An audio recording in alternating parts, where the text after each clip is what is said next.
Hi, I'm Don, and I'm an old school kind of guy. Today I want to talk about filters. 40 years ago, and more, when I got started with aquariums, filters were mostly under gravel. And they were called under gravel because most of us didn't use sand. It was gravel. Under gravel filters don't work with sand.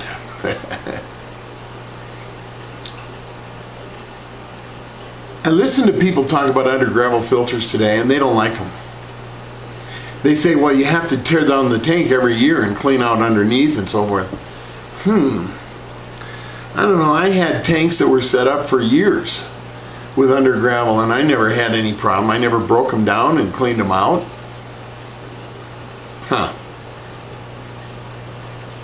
Oh well. I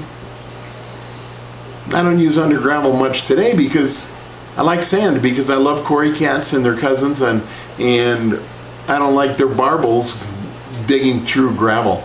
It's really cool if you get some coolie loaches and watch them dive bomb under the sand. I watch my cory cats sometimes dig half their body length into the sand. It's kind of cool. But there's nothing wrong with under gravel filters. And back in the day I couldn't afford power heads, so I just use an air pump with, air running down there and bubbling up, and it worked fine. And I didn't use any other filter. In some of my smaller tanks I use those little corner box filters. You know the ones I mean. You pack a little bit of filter floss in there and pour some carbon on top of it and put the lid on and run an air hose down, and the air bubbles up and it pulls the water through the filter floss and through the carbon, and it provided pretty good filtration. But there's still a place for those filters today. There really is. In fact, the tank I started with when I restarted my hobby, it's right over here. It's a 125. Guy had 3 Oscars in it. He had under gravel the whole length of the tank. He had 3 uptakes, up tubes, and all 3 had power heads on them.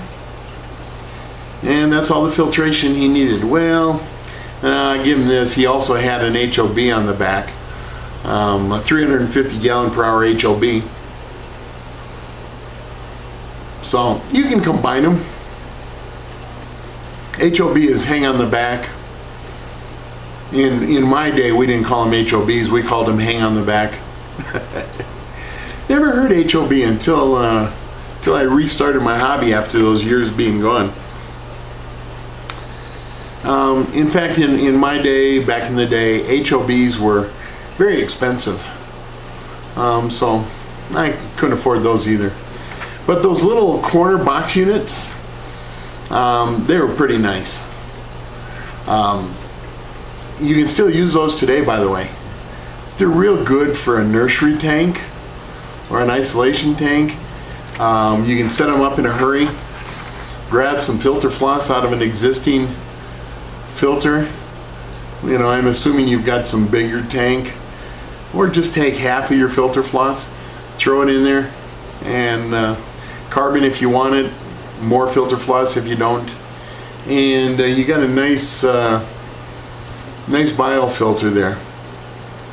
They work pretty good, and you can set them up in a hurry.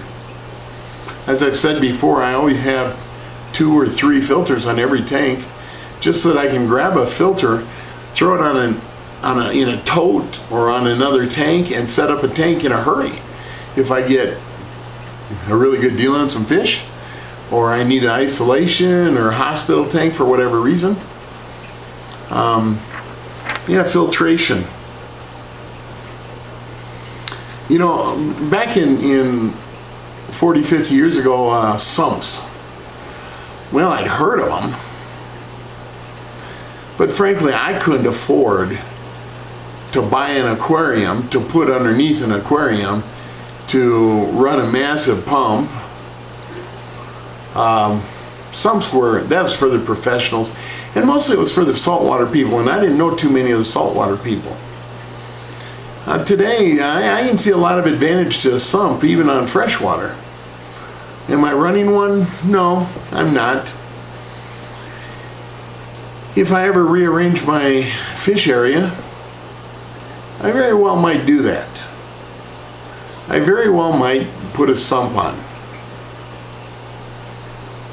At least on my 125, and maybe I'll put a, you know, I've got several 55s. I could put a sump on 2 55s. You know, link them together. Yeah, we'll see. So that's what an old school kind of guy does today. But I tell you what, this old school guy has really gone to fallen in love with HOBs and canisters. But you know, and I put a sponge on the intake for all of them. Well, almost all of them. Some I'm too lazy to get to. I'll get there. But in the old days, I don't do filters the same way. But I think sometimes we overlook them. The sponges, in the old days, we used sponges. I'm still a huge fan of sponges. That's why I put them over everything. I don't have to worry about fry or shrimp or whatever. And they make a great biofilter. So I have sponges as a pre-filter. And I thought today, as I finish, I'll just give you a quick glimpse at my fish area. So let me take the camera off the tripod here.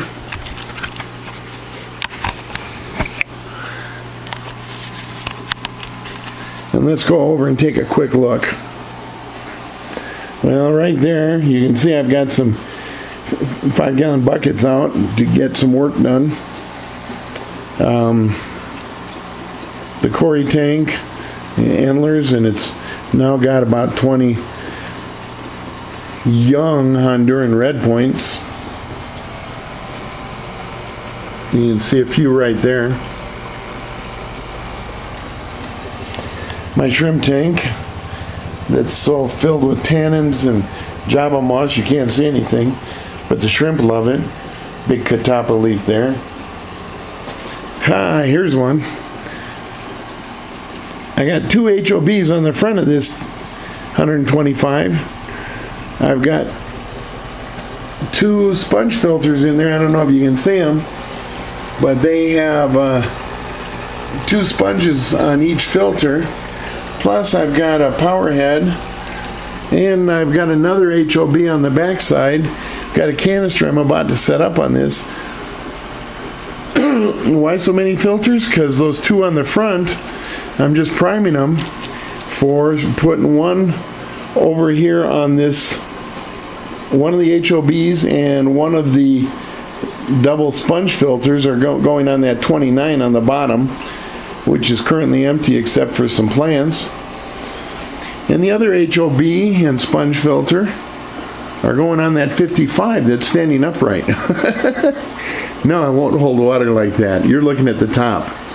But my arms don't work very good, so I had somebody stand it up for me so that I can clean it. It was used, and I had let it sit for a while, and it got kind of gunky. My 20-gallon filled with Autosynclus, a few Aspidora, a few dwarf or pygmy Corydoras, and I think that's about all. But that one's going to be broken down, and most of those fish are going to go into those 2 tanks I was just talking about. And of course, no change on my Serpes tetras. They just have a nice life and are left alone. Nothing but Serpe tetras. 20 of them in a 55-gallon. They enjoy their life. And up here, my Honduran red points, I was having problems with the plants, so I added more light. But those Honduran red points, I've got 3 pair in there, and they're breeding so fast that I hate putting my hand in there to endanger the fry, make a fish feel threatened. So I got algae growing like crazy. So anyway, that's what's going on. And just as a little bonus, my perpetual breeding factory down here, also known as dwarf rams, right there, that rock's covered with eggs. And so far my rams have not managed to raise any fry up, but they breed about every 10 days to 2 weeks. I got 2 pair in here. But with angelfish and Broca's cats and Farlowella cats, a little hard to see them, but you see the Farlowella right there, and Ancestris, and I don't see them right now, but it's kind of hard for the rams to raise up fry in this tank. They try. Maybe one of these days I'll rescue a batch of eggs and raise them up in another tank. I just don't have anything set up for it right now. I could do it, but I haven't done it yet. Anyway, have a wonderful day. Bye.